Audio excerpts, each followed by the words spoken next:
Как выйти на нужную цену – один из вопросов, которые обсуждают на площадке «Социальное предпринимательство».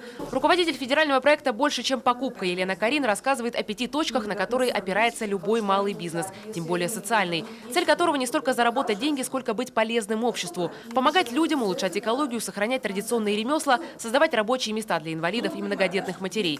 Здесь даже больше, чем в других отраслях, нужен грамотно организованный сбыт. Но именно этого не хватает предпринимателям. Именно в этом им активно помогает проект Фонда региональных социальных программ. Уже завтра в Коми откроются первые точки проекта, где будут продавать товары, произведенные именно социальными предпринимателями. Скоро их полки могут пополниться и местными изделиями, которые автоматически выйдут на федеральный уровень. Это федеральная будет закупка, не местная, как может показаться маленький магазинчик. Мы тут принесли несколько сувенирчиков, давайте поставим. Нет, это работает не так, это не сбыт. Это можно пойти на ярмарку. А серьезный сбыт, который осуществляет проект «Больше, чем покупка», это как раз возможность продаваться по всей России. То, как это положено в индустрии торговли, в индустрии экономики. Потому что социальный бизнес – это, конечно, уже экономика. Разговаривать о вопросах бизнеса с старшеклассниками и студентами совсем не рано, утверждают организаторы форума. Они молоды, активны, креативны, а главное, у них впереди стоит выбор рода занятий и места работы. Социальный бизнес для многих может стать делом всей жизни, а для региона – фактором укрепления экономики и способом решения многих социальных проблем. За социальным предпринимательством будущее. Развивая это направление, мы говорим о том, что предприниматели готовы к изменениям, да, потому что именно социальные предприниматели, они не стремятся за прибылью. При этом они готовы рисковать, они готовы выходить в эту сферу, отдавая частичку своего сердца, готовы открывать детские сады частные, пансионаты для пожилых людей, готовы открывать недорогие услуги, да, парикмахерские, любые абсолютно услуги именно для незащищенных слоев населения. Частный бизнес – это уже целая отрасль, которая развивается и неуклонно расширяется. Поэтому ей нужны новые силы. И важно, чтобы это были грамотные и образованные кадры.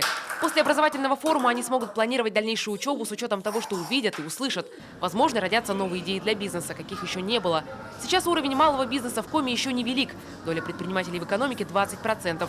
В этом есть и плюсы. Это значит, что рынок еще не захвачен. А это выгодно начинающим бизнесменам. При этом предприниматели очень осторожны.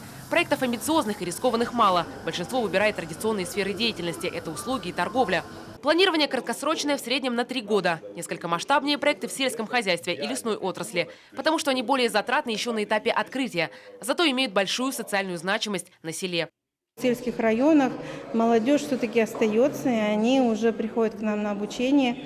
Если взять Усть-Куломский район, там из группы 10 проектов, это в сфере агропромышленного комплекса. Целыми семьями обучаются. Вот здесь в этом году у нас на площадке Шонды был первый выпуск, уже семейный такой бизнес. Мама с дочкой хотят открыть гостевой дом с пасекой в селе Лозум. Вот тоже интересный будет проект.